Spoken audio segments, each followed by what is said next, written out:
அனைவருக்கும் வணக்கம். Welcome to அடா 24/7 Tamil bank SSC and railway YouTube channel. நான் உங்கள் அருண். மிக்க மகிழ்ச்சியான ஒரு தருணத்தில் உங்களை நான் சந்திக்கிறேன். நம்மளுடைய சேனல்ல 1.5 லட்சம் ஃபாலோவர்ஸ், 1.5 லட்சம் சப்ஸ்கிரைபர்ஸ், 1.5 லட்சம் நண்பர்கள் வந்து சேர்ந்திருக்கீங்க அப்படிங்கிறது ரொம்ப மகிழ்ச்சியா இருக்குது. ஸோ இந்த ஒரு சந்தோஷத்தோட இந்த பயணத்தை நாங்கள் அப்படியே கண்டினியூ பண்றோம். குறிப்பா நம்மளுடைய மெயின் சேனல் வந்து பாத்தீங்க அப்படின்னா 1.3 மில்லியன், அதாவது 13 லட்சம் சப்ஸ்கிரைபர்ஸ் வந்து ரீச் பண்ண போறோம். இன்னொரு ஒரு 18,000 சப்ஸ்கிரைபர்ஸ் வர வேண்டியது இருக்கு. 18,000 ஆமா வர வேண்டியது இருக்குது. ரைட், நம்ம கிட்டத்தட்ட ஒரு 20,000 வச்சுக்கோமே, அந்த ஸ்டேஜ்ல இருக்கும். 13 லட்சம் சம்பாதிக்க போறோம். அந்த ஒரு தருணத்துல நம்மளுடைய இந்த செகண்ட் சேனல், இந்த பயணம் ரொம்ப ஸ்லோவா தான் நாங்க ஸ்டார்ட் பண்ணோம். இது பண்ணலாமா வேண்டாமா அப்படின்ற ஒரு நாங்க ஒரு குழப்பத்துல இங்க நான் அடியெடுத்து வைக்கும் போது ரைட் கொஞ்சம் குழப்பம் இருந்தது. பட் அடுத்து 1 லட்சம் சப்ஸ்கிரைபர்ஸ் ரீச் பண்ணோம். இப்போ 1.5 லட்சம் அப்படியே படிப்படியா கொஞ்சம் வளரும் போது ரொம்ப சந்தோஷமா இருக்குது நம்மளுடைய சேனல். அண்ட் குறிப்பா என்ன அப்படின்னா, நிறைய பேருக்கு இன்னும் இந்த சேனல்ல தான் ரயில்வேவோட கிளாஸஸ் எல்லாம் போயிட்டு இருக்கு அப்படின்னு இன்னும் நிறைய பேருக்கு தெரியல. ஸோ கொஞ்சம் நீங்க வீடியோலாம் ஷேர் பண்ணீங்க அப்படின்னா அவங்களுக்கும் தெரியும். குறிப்பா நீங்க நிறைய பேர் வந்து பாத்தீங்க அப்படின்னா சப்ஸ்கிரைப் பண்ணாம பாத்துட்டு இருக்கீங்க. அதாவது பழைய ஞாபகத்துல நம்ம தான் சேனலை சப்ஸ்கிரைப் பண்ணிருக்கோம்ல, இதே மூஞ்சி, இதே கலர், இதே டிஷர்ட் அப்படின்னு சொல்லிட்டு நீங்க எல்லாரும் நினைச்சிட்டு இருக்கீங்க. இது நம்ம புது சேனல், 2வது சேனல்ல வீடியோ பண்ணிட்டு இருக்கோம் ரொம்ப நாளா வந்துட்டு. ஸோ நீங்க இன்னும் பார்க்கல, நீங்க கடந்த 2 மாசம் ஆயிடுச்சு. டிசம்பர் 27 வந்து நம்ம நவம்பர் 27 ஸ்டார்ட் பண்ணோம். நீங்க ஐ திங்க் 3 மாசம் ஆயிடுச்சுன்னு நினைக்கிறேன். சரிங்களா, இது உள்ள வந்துட்டு. ஸோ நீங்க என்ன சப்ஸ்கிரைப் பண்ணாம இருக்கீங்க அப்படின்னா சப்ஸ்கிரைப் பண்ணிக்கோங்க மக்களே, சரிங்களா. வெல், அண்ட் அடுத்தது என்ன அப்படின்னா, இந்த வீடியோ பதிவு எதுக்காக அப்படின்னு நம்ம பார்த்தோம் அப்படின்னா, நம்மளுடைய குரூப் டி 2024 நல்லா தெரிஞ்சுக்கோங்க. நம்ம இப்ப எக்ஸாம் எழுதியிருக்கோம் பாத்தீங்களா, அது 2024 நோட்டிபிகேஷன், 2024 உடைய நோட்டிபிகேஷன். அந்த நோட்டிபிகேஷனுக்கான எக்ஸாம் தான் இப்ப 2026ல நம்ம எழுதி முடிச்சிருக்கோம். அது வந்தது 2025ல தான் வந்துச்சு. 2026ல நம்ம எக்ஸாம் எழுதி இருக்கோம். கரெக்டா. இந்த நடந்து முடிஞ்ச குரூப் டி அப்படின்னு சொல்லக்கூடிய இந்த எக்ஸாம், ரைட்டா, இதுக்கான எக்ஸ்பெக்டட் கட் ஆஃப் எவ்வளவு வரும் அப்படிங்கிறது. சரி, ஏன் இவ்வளவு நாள் ஆச்சு சார்? கிட்டத்தட்ட அப்ஜெக்ஷன் ரைஸ் பண்றதுக்கு அந்த ஆன்சர் கீ வந்து கூட வந்து பாத்தீங்க அப்படின்னா அரௌண்ட் 23ஆம் தேதி வரைக்கும் டைம் கொடுத்தாங்க. 17ல இருந்து 23 வரைக்கும் கொடுத்தாங்க. நம்ம அப்பயே பேசிக்கலாமே. இல்ல, நான் ஏற்கனவே வந்து எக்ஸ்பெக்டட் கட் ஆஃப் கேட்கும் போதுமே வந்து ஒரு ஆசிலேஷன்ல தான்ப்பா இருக்கு அப்படின்னு நான் சொல்லியிருந்தேன். ரைட், நம்ம ஒரு விஷயம் சொல்றோம் அப்படின்னா, குறிப்பா நான் என்னைய ஃபாலோ பண்றவங்க நிறைய பேருக்கு தெரியும். நான் ஒரு விஷயம் சொல்றேன் அப்படின்னா ஓரளவுக்கு அது நடந்துடும். ரைட்டா, அதுக்கு காரணம் என்ன? என் வாய் முகூர்த்தமெல்லாம் கேட்டா இல்ல, நான் பல இடங்கள்ல போய் எல்லாரையும் நான் வந்து ஃபாலோ பண்ணி எல்லாருடைய டேட்டாவையும் கலெக்ட் பண்ணி எல்லா ஸ்டூடெண்ட்டும் என்ன சொல்றாங்க அப்படிங்கிறத அனலைஸ் பண்ணி அதுக்கப்புறம் வந்து நான் சொல்றதுதான் காரணம். நிறைய பேர் சொல்ற மாதிரி நான் என்னமோ ஓனா வந்து நான் வெளியே போய் இருக்கிற மாணவர்கள்ட்ட விசாரிச்சு அப்படிலாம் கிடையாது. ரைட்டா, நான் மற்ற யூடியூப்ல அதை ஓப்பனாவே சொல்றேன். எல்லா யூடியூப்லயும் யார் யார் என்னென்ன சொல்றான், எல்லா இன்ஸ்டிடியூட்டோட டெலிகிராம் குரூப், எல்லாருமே டெலிகிராம் குரூப் வச்சிருக்காங்க. இன்னைக்கு எவ்வளவோ யூடியூப் சேனல்ஸ் இருக்கு, எவ்வளவோ வந்து இன்ஸ்டிடியூஷன் இருக்கு, தமிழ்நாடு முழுக்க, இந்தியா முழுக்க. நம்ம தமிழ்நாட்டில் இருக்கிற எல்லாருடைய டெலிகிராம் குரூப்லயும் போல் அப்படின்னு சொல்லி ஒண்ணு போடுவாங்க. அதாவது உங்களுடைய மதிப்பெண் எவ்வளவுப்பா அப்படின்னு சொல்லி நீங்க போடுங்க அப்படின்னு சொல்லிட்டு. இப்ப நம்ம சேனல்லையுமே நம்ம போல்லாம் போடுவோம். இப்போ நம்ம சேனல்ல கிளிக் பண்றவங்க மற்ற சேனல்ல கிளிக் பண்ணாம இருக்க மாட்டாங்க. அதே சமயத்துல நம்ம சேனல்ல கிளிக் பண்ணாத பல பேர் வந்து மற்ற சேனல்ல கிளிக் பண்றவங்களும் இருக்காங்க. அப்படிதானே? இப்ப நம்ம இதுல கிளிக் பண்ணவங்க மற்றதுல கிளிக் பண்ணாம கூட இருக்கலாம். அப்போ அதை ஒரு டீடைல் அனாலிசிஸ், ரைட்டா, வெறும் நம்ம மாணவர்களை மட்டும் வச்சு நம்ம இதை பண்றது கிடையாது. தமிழ்நாடு முழுக்க இருக்கிற மாணவர்கள் வந்து பாத்தீங்க அப்படின்னா ஓரளவுக்கு, அதை முழுமையா நம்ம அனலைஸ் பண்ண முடியலனா கூட ஓரளவுக்கு ஒரு 10 to 20% மாணவர்களை வச்சு நம்ம ஒரு கம்ப்ளீட் அனலைஸ் பண்ணாதான் நம்மளால ஒரு ஐடியாக்கு வர முடியும். ஓகே, கட் ஆஃப் ரேஞ்ச்ன்றது இந்த அளவுல இருக்க வாய்ப்பு இருக்குப்பா அப்படின்னு சொல்லி நம்ம எதிர்பார்க்கலாம். சரியா, அப்படிப்பட்ட ஒரு டீடைல் அனாலிசிஸ் அதை நம்ம பண்றது. ஏன்னா கொஞ்சம் வேலை காரணமா பண்ண முடியாம இருந்துச்சு. நான் சென்னை வேற வந்ததுனால, ஆபீஸ் வந்ததுனால அதெல்லாம் கொஞ்சம் டீடைலா பண்ண முடியாம இருந்துச்சு. நேத்து தான் உட்காந்து ரொம்ப டீடைலா இதை ஃபுல்லா நம்ம வந்து தேடி கண்டுபிடிச்சு எல்லாத்தையும் வந்து அனலைஸ் பண்ணி, right, before that raw mark வச்சதா நம்மளுடைய நார்மலைசேஷனுக்கு முன்னாடி ரா மார்க்கா எவ்வளவு மதிப்பெண் இருந்தா உங்களுடைய சேஃப் ஸ்கோர் அப்படின்றத பத்தி டீடைலா நம்ம செக் பண்ணி ஒரு அனலைஸ் கொண்டு வந்திருக்கேன்.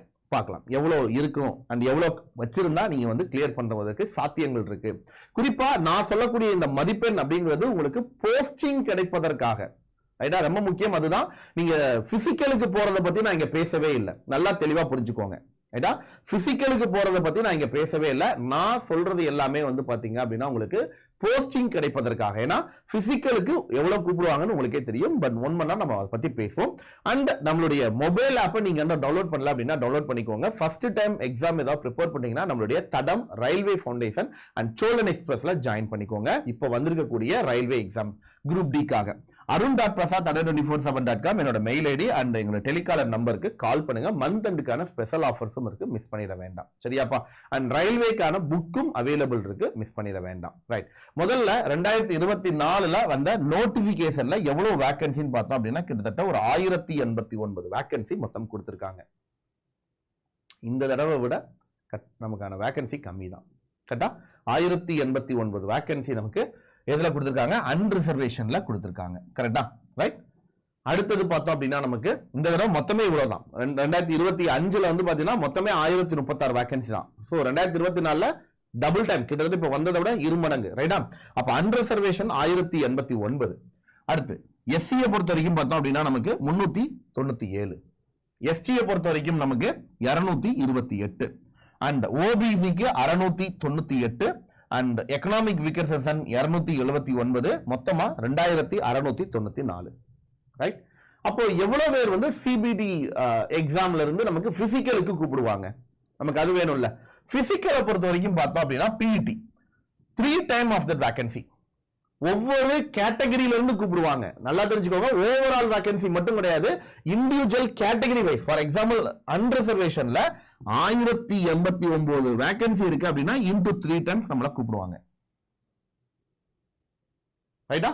அப்ப நமக்கு எவ்வளவு போவாங்க? நமக்கு 3000, 3270, 3267. ரைட்டா? கரெக்டாமா? வேல்யூ கரெக்டா போட்டிருக்கேனா? கொஞ்சம் மைவா போட்டிருக்கேன். 93, 93, 27, 270, ஒரு 3 கம்மியா இருக்கணும். சரி, ரைட்.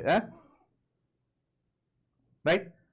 இது அன்ரிசர்வேஷன்ல இருந்து. அன்ரிசர்வேஷன்னா எல்லா கேட்டகரியில இருந்து உள்ள போவாங்க. எல்லா கேட்டகரியில இருந்து உள்ள போவாங்க. ரைட். அப்ப அதே மாதிரி அடுத்தது நமக்கு எஸ்சி கேட்டகரியில இருந்து 397. ரைட்டா? 397 அப்படின்னா இன்டு 3 டைம்ஸ். கரெக்டா 3 டைம்ஸ் கூப்பிடுவாங்களா அப்படின்னா கரெக்டா சொல்ல முடியாது. ஏன்னா ஒரே மார்க்ல 4 பேர், 5 பேர், 10 பேர், 15 பேர் இருந்தாங்கன்னா அந்த 15 பேரையும் சேர்த்து எடுத்துக்குவாங்க. ஏன்னா விட்டோம்னா இந்த நம்பரோட கீழே போயிடும். இந்த நம்பரோட கீழே போக முடியாதுன்றதுனால அதிகமா இருந்தா பிரச்சனை கிடையாது, கம்மியா இருந்தா தான் பிரச்சனைன்றதுக்காக ஒரு 10 பேர் கூட வர்றாங்க அப்படின்னா 10-15 பேர் கூட வந்தாலும் அவங்க எடுத்துக்குவாங்க. சோ கரெக்டா 3 டைம்ஸ் சொல்ல முடியாது, பட் 3 டைம்ஸ் ஆஃப் த அந்த வேகன்சி கூப்பிடுவாங்க. கூட ஒரு 5 பேர் 10 பேரோ இருப்பாங்க. ஏன்னா இதுதான் நார்மலா வந்துட்டு. அப்போ இந்த பிசிக்கலை பொறுத்த வரைக்கும் நல்லா பார்த்துக்கோங்க. மார்க் எடுக்கிற எல்லாராலையும் இந்த பிசிக்கல் பாஸ் பண்ணுவாங்க கேட்டா கண்டிப்பா கிடையாது. பிசிக்கலை பொறுத்த வரைக்கும் 35 கிலோ எடையை தூக்கிட்டு 100 மீட்டர் நீங்க 2 நிமிஷம் ஓடி முடிக்கணும், ஒரே ஒரு சான்ஸ்ல. அதுக்கப்புறமா ஒரு 1000 மீட்டர் ரன்னிங்க 4 நிமிஷத்துல ஓடி முடிக்கணும். இது பசங்களா இருந்தா. பொண்ணுங்களா இருக்கீங்க அப்படின்னா அதே 20 கிலோ எடையை தூக்கிட்டு 100 மீட்டர் 2 நிமிஷத்துல ஓடணும். அண்ட் அதுக்கப்புறம் 1000 மீட்டர் ரன்னிங்க வந்து 5 நிமிஷம் 40 வினாடிகள்ல நீங்க ஓடி முடிக்கணும். மார்க் எடுக்கிற எல்லாராலையும் இது ஓட முடியுமான்னு கேட்டா கண்டிப்பா கிடையாது. எல்லாராலும் இது ஓடி முடிக்க முடியாது. அப்ப மார்க் எடுக்கிற எல்லாராலையும் பாஸ் ஆயிட முடியுமா, இந்த போஸ்டிங் வாங்கிட முடியுமான்னு கேட்டா கண்டிப்பா கிடையாது. அதை தாண்டி இதை கிளியர் பண்ற ஒரு கேண்டிடேட்டும் இருக்காங்க. அப்படி நம்ம ஓவராலா தேடும் போது வந்து பாத்தீங்க அப்படின்னா சென்னை ஜோனை பொறுத்த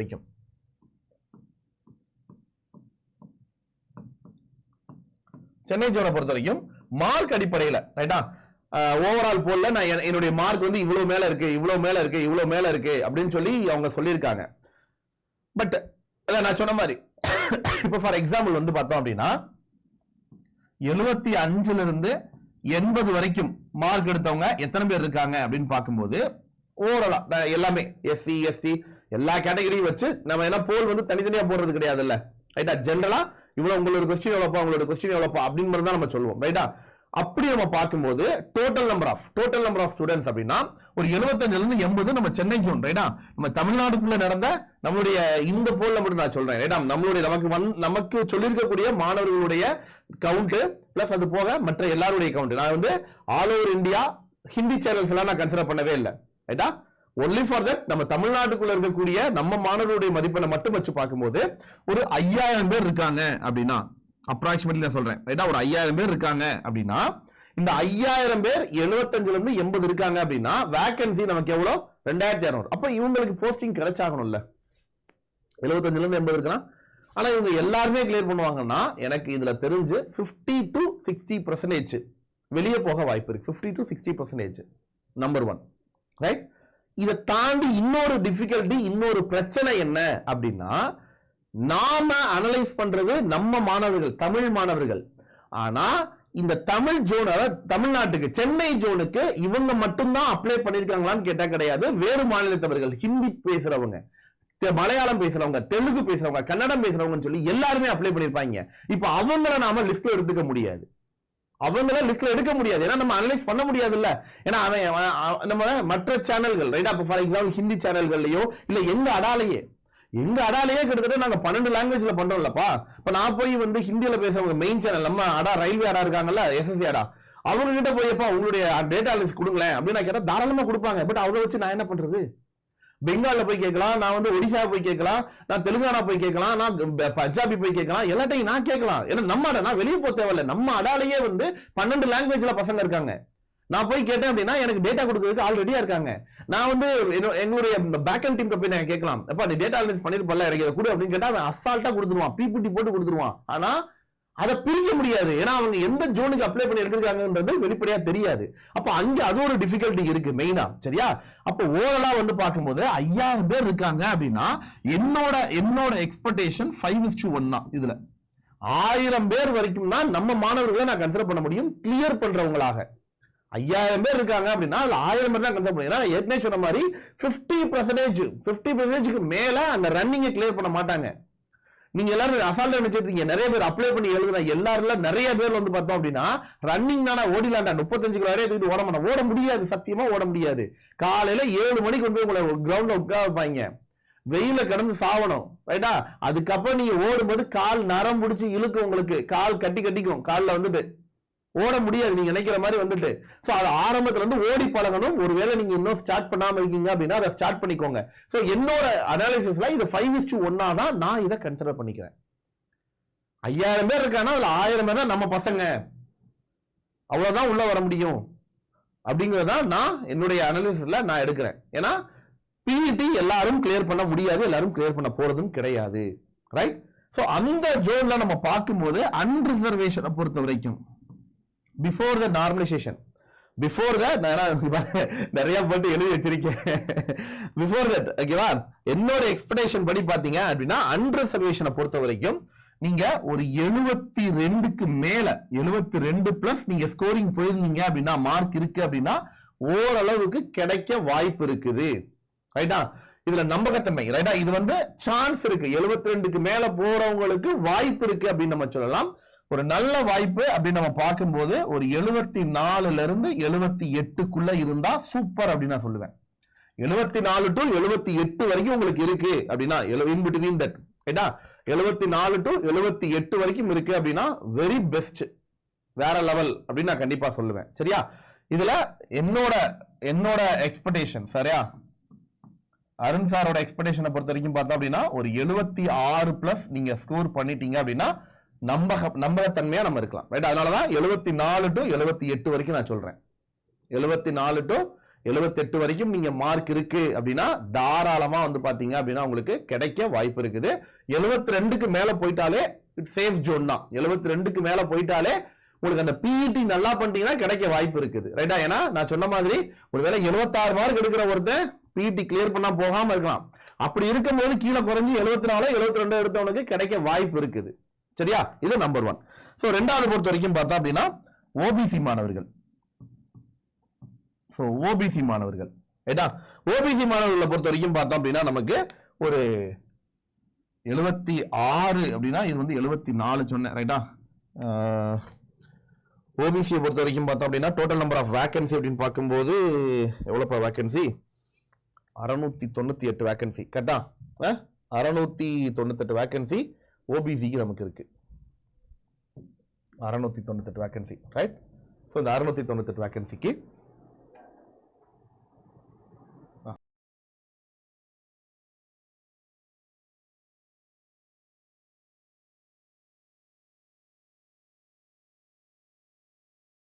ஓகே, சரிம்மா. ஓகே, ஸோ என்னோட எக்ஸ்பெக்டேஷன் படி பார்க்கும்போது ஒரு சேஃப் ஜோன் அப்படின்னு நம்ம பார்த்தோம் அப்படின்னா இதே 72 தான். ஏன்னா ஓபிசிக்கும் ஜெனரலுக்கும் எப்பவுமே ஒரு பெரிய வித்தியாசம் எப்பவுமே வந்தது கிடையாது. ஒரு பெரிய வித்தியாசம் எப்பவுமே வந்தது கிடையாது. அண்ட் ஒரு 74 டு அதே 78, சரியா? 74 டு அதே 78. என்னோட எக்ஸ்பெக்டேஷன் 76 பிளஸ் இருந்தீங்க அப்படின்னா ஓபிசியும் சேஃப் ஜோன் தான். ஏன்னா ஓபிசிக்கும் அண்ட் அன்ரிசர்வேஷனுக்கும் எப்பவுமே பெரிய வித்தியாசம் இருந்தது கிடையாது, ரைட்டா? என்னோட எக்ஸ்பெக்டேஷன். ஏன்னா அன்ரிசர்வேஷன் கொஞ்சம் இதை விட கொஞ்சம் கூடுதலா 76க்கு மேல இருக்கலாம் அப்படின்னு தான் ஒரு தோணுது. பட் ஆனா ஆவரேஜ் ஒரு 76 இருக்கலாம் அப்படின்னு தான் நம்ம யோசிக்கிறோம், சரியா? ரைட். அடுத்தது பார்த்தோம் அப்படின்னா எக்கனாமிக் வீக்கர்ஸ் நான் கடைசியா பேசுறேன். எஸ்சி மாணவர்களை பொறுத்த வரைக்கும், ரைட்டா? எஸ்சி மாணவர்களை பொறுத்த வரைக்கும் பார்த்தோம் அப்படின்னா நமக்கு மொத்தம் 397 வேகன்சி இருக்குது. ஒரு 65க்கு மேல இருந்தா 65க்கு மேல இருந்தா ஓரளவுக்கு சேஃப் ஜோன். என்னோட எக்ஸ்பெக்டேஷன் பாத்தீங்கன்னா ஒரு 66ல இருந்து 70க்குள்ள நீங்க எடுத்திருக்கீங்க அப்படின்னா 66ல இருந்து 70க்குள்ள உங்க ஸ்கோர் இருக்கு அப்படின்னா சேஃப் ஜோன்ல இருக்கீங்க, ரைட்டா? Okay, right. அப்படி நம்ம பார்க்கும்போது ஒரு 68 பிளஸ், ரைட்டா? ஒரு 68 பிளஸ்ங்கிறது நம்பகத்தன்மையா நம்ம இருக்கலாம், ஓகேவா? 68 பிளஸ் அப்படிங்கிறது. அடுத்தது எஸ்டி மாணவர்களை பொறுத்த வரைக்கும், எஸ்டி மாணவர்கள் எப்பவுமே எஸ்சி மாணவர்களுக்கும் எஸ்டி மாணவர்களுக்கும் ஒரு பெரிய வித்தியாசம் எப்பவுமே இருந்தது கிடையாது, ரைட்டா? மிஞ்சி போனா ஒரு மார்க் 2 மார்க்குள்ளதான் ரொம்ப பாயிண்ட் டிஃபரன்ஸ் தான் எப்பவுமே வரும். அப்படி பார்க்கும்போது வேகன்சியும் பார்த்தோம் அப்படின்னா நமக்கு எஸ்டி மாணவர்களுக்கு 228, அவங்களுக்கு 300, 400, இது 220, 130 வேகன்சி பக்கம் டிஃபரன்ஸ் இருக்கு, ரைட்டா? அப்படி பார்க்கும்போது பார்த்தோம் அப்படின்னா ஒரு 63க்கு மேல இருந்தால் வாய்ப்பு இருக்கு. அதாவது 65 டு ஒரு 70, ரைட்டா? 65 டு 70 வரைக்கும் வச்சுக்கலாம். ஒரு 66க்கு மேல எஸ்டி மாணவர்களா இருக்கீங்க அப்படின்னா கிடைக்க வாய்ப்பு இருக்கு. இதுல ஏன் எக்கனாமிக் வீக்கர்ஸ் பத்தி நான் பேசல அப்படின்னா எக்கனாமிக் வீக்கர்ஸ் கட் ஆஃப் இது பொறுத்த வரைக்கும் பார்த்தோம், வேகன்சி பொறுத்த வரைக்கும் எஸ்டியோட வேகன்சியை விட அதிகம், ரைட்டா? எஸ்டியோட வேகன்சியை விட அதிகமாக இருக்கு. அது ஒரு பக்கம் இருக்கட்டும்.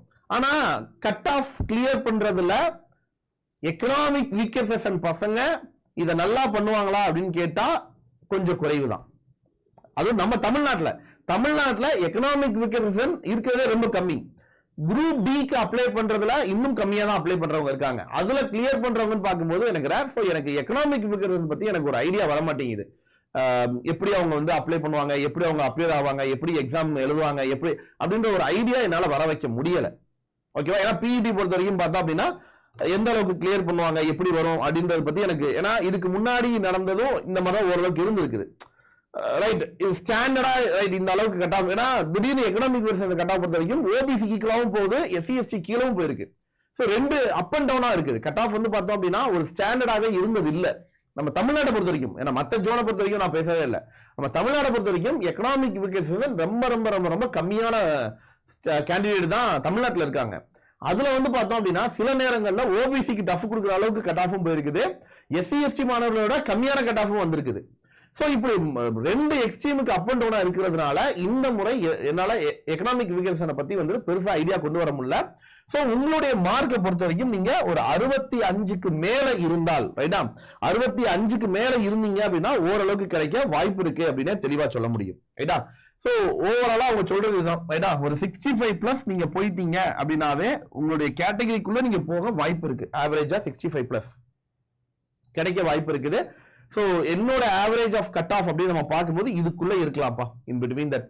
ஒரு 76க்கு மேல அன்ரிசர்வேஷனா இருந்தால், அண்ட் ஓபிசியை பொறுத்த வரைக்கும் நமக்கு 76க்கு மேல, ரைட்? அவங்க ரெண்டு பேரும் என்ன, இவன் ஒரு 78 வரைக்கும் வருவான், இவன் ஒரு 75 76 அந்த ரேஞ்ச். இது before the normalisation. Number of கொஸ்டினை பத்தி பேசுறேன், ரைட்டா? இங்க மார்க்கை பத்தி பேசல, நார்மலைசேஷன். இந்த லெவல்ல உங்களுடைய நம்பர் ஆஃப் கொஸ்டின்ஸ் இருந்துச்சு அப்படின்னா உங்களுக்கு அந்த ரா மார்க் அப்படின்னு சொல்லக்கூடிய வேல்யூ, ரா மார்க்கோட மார்க் வேல்யூ இப்படி இருந்துச்சு அப்படின்னா இட்ஸ் வெரி கிளியர், நீங்க கிளியர் பண்ணுவதற்கு வாய்ப்புகள் இருக்கு அப்படின்னே நம்ம சொல்லலாம், சரியா? ஒரு டீடைல் அனாலிசிஸ்க்கு அப்புறம் இது வந்திருக்கு. ஸோ உங்களுடைய மார்க் எவ்வளவு இருக்குது அப்படிங்கறத தவறாம கீழே கமெண்ட்ல சொல்லுங்க. அண்ட் இதுல வேற ஏதாவது நான் தப்பு பண்ணியிருக்கேனா அப்படின்றதையும் நான் சரி பண்ணிக்கிறேன், சரியா? பாக்குறேன். ஏன்னா இப்போதைக்கு எனக்கு இருந்த டேட்டாக்கள், எனக்கு கிடைச்ச ரிசோர்ஸ் வச்சு நான் ரிசர்ச் பண்ணி நம்ம இதை உட்கார்ந்து தெளிவா எழுதும்போது, ஏன்னா இதுவே கிட்டத்தட்ட ஒரு 3-4 பக்கத்துக்கு மாத்தி எழுதி நானே மண்டே போட்டு பிச்சுக்கிட்டேன். ஏன்னா ஒரு இடத்துல ஒரு செட் ஆஃப் ஸ்டூடெண்ட் இவ்வளவு ஆவரேஜ் சொல்றாங்க, ரைட்? இது ஒரு அளவுக்கு இருக்கு, நம்பர் எழுதிட்டு அடுத்த நம்பர் எழுதும்போது இதுக்கும் ஒரு ரிலவெண்டாவே இல்லை. எனக்கு பிரச்சனையே அதுதான் ஆச்சு. இங்க ஒரு பசங்க, இங்க ஒரு செட் ஆஃப் ஸ்டூடெண்ட் ஒரு டெலிகிராம் குரூப்ல இவ்வளவு நம்பர் போட்டிருக்காங்க அப்படின்னா இதுல வந்து அப்ராக்சிமேட்லி அதுக்கு நியர்பை இருக்கணும்ல. ஃபார் எக்ஸாம்பிள் நீங்க 70 டு 75, 71 டு 75 ரேஞ்சில் ஒரு குறிப்பிட்ட, அதாவது ஆவரேஜ் பர்சன்டேஜ் நம்ம சொல்றது வந்து ரைட்டா. ஃபார் எக்ஸாம்பிள் ஒரு 30% ஆஃப் ஸ்டூடெண்ட் ஒரு 70 டு 72 இருக்காங்க அப்படின்னா இங்க வந்து பார்க்கும்போது அட்லீஸ்ட் அதே ஒரு 28 ஒரு 25 இருக்கணும்ல. அந்த 71 டு 75 ஆஃப் அட்டெம்ப்ட் வந்து பாத்தீங்க அப்படின்னா வெறும் ரொம்ப ரொம்ப ரேர் பர்சன்டா இருக்குது, ரொம்ப ரேர் பர்சன்டா இருக்குது ரைட்டா. அண்ட் அதே மாதிரி வந்து பார்த்தோம் அப்படின்னா இங்க வந்து அந்த நான் சொல்றேன் டாப் வந்து பாத்தீங்கன்னா 80 பிளஸ் யாரெல்லாம் எடுத்துறீங்க அப்படின்னு நம்ம பார்க்கும்போது இங்க ஒரு குரூப்ல வந்து ஒரு 12% ஆஃப் ஸ்டூடெண்ட் அப்படின்னு இருக்காங்க அப்படின்னா இன்னொரு குரூப்ல வெறும் 3% தான் இருக்காங்க. இன்னொரு குரூப்ல போனோம் அப்படின்னா 7% இருக்காங்க. இப்ப 12 இருக்கு அப்படின்னா 10 இருக்குது, 8 இருக்குன்னா பிரச்சனை இல்லை. இப்ப 12க்கும் 7க்கும் பெரிய வித்தியாசம் கிடையாது. ஆனா இங்க 3 இருக்கும்போது எனக்கு மண்டையை பிச்சுக்குது ரைட்டா. சோ அதனால கொஞ்சம் ஓவரலா அனலைஸ் பண்ணி ஓகே நம்பர் ஆஃப் கேண்டிடேட் இவ்வளவு இருக்காங்க, நம்பர் இவ்வளவு ஸ்டூடெண்ட் இருக்காங்க அண்ட் இவ்வளவு மாணவர்கள் இருக்காங்க, இவ்வளவு பிஇடி வரைக்கும் போக வாய்ப்பு இருக்குது ரைட்டா. நம்ம பிஇடி பத்தி இங்க பேச நான் தான் சொன்னேன். சோ பிஇடி பத்தி நான் பெருசா இங்க நான் கன்சிடர் பண்ணல. சோ நான் டைரக்டா கொண்டு வந்தது நான் என்ன பண்ணிருக்கேன் அப்படின்னா இந்த வேல்யூ வச்சு ரைட்டா நமக்கு ஃபைனல் கிளியரன்ஸ் ஆகணும், போஸ்டிங் கிடைப்பதற்கான வாய்ப்புகள். ஆனா அதுலயுமே வந்துட்டு எல்லாரும் கிளியர் பண்ணுவாங்கன்னு சொல்ல முடியாது. நீங்க உள்ள போறவங்க முடிஞ்ச வரைக்கும் பிஇடி நல்லா பண்ண ட்ரை பண்ணுங்க right. Okay, so all the best and thank you so much. நான் இதோட வீடியோவை வைண்ட் அப் பண்ணிடுறேன்னு நினைக்கிறேன். ஐ திங்க் அண்ட் இந்த டேட்டா அனாலிசிஸ் கண்டிப்பா உங்களுக்கு யூஸ்ஃபுல்லா இருக்கும் அப்படின்னு நான் கண்டிப்பா உங்களுடைய மார்க்கை தவிர மிக்க கமெண்ட்ல சொல்லிட்டு போயிடுங்க. ஸோ மந்த் எண்டுக்காக ஸ்பெஷல் ஆஃபர் அண்ட் டிஸ்கவுண்ட் போயிட்டு இருக்குது, மிஸ் பண்ணிடாம கெட் பண்ணிக்கோங்க. Thank you so much and bye செய்யோ அண்ட் Y24N அப்படின்ற ஆஃபர் கூட யூஸ் பண்ணி கிளாஸஸ்ல ஜாயின் பண்ணிக்கோங்க மக்களே. ஏதாவது டீடைல் வேணும்னு நினைச்சீங்க அப்படின்னா வந்துட்டு இந்த நம்பருக்கு கால் பண்ணுங்க, 08130806247 நம்பருக்கு கால் பண்ணுங்க. என்னுடைய மாஸ்டர் மைண்ட் டெலிகிராம் குரூப்பையும் அண்ட் என்னுடைய இன்ஸ்டா பேஜையும் ஃபாலோ பண்ணாதவங்க மறக்காம ஃபாலோ பண்ணிக்கோங்க. Thank you so much and bye செய்யோ. மீண்டும் அடுத்த வீடியோ பதிவில் சந்திப்போம். நன்றி, வணக்கம். தேங்க்யூ ஸோ மச் மக்களே. இந்த வீடியோ மறக்காம லைக் பண்ணி நண்பர்களுக்கு வீடியோ ஷேர் பண்ணிடுங்க.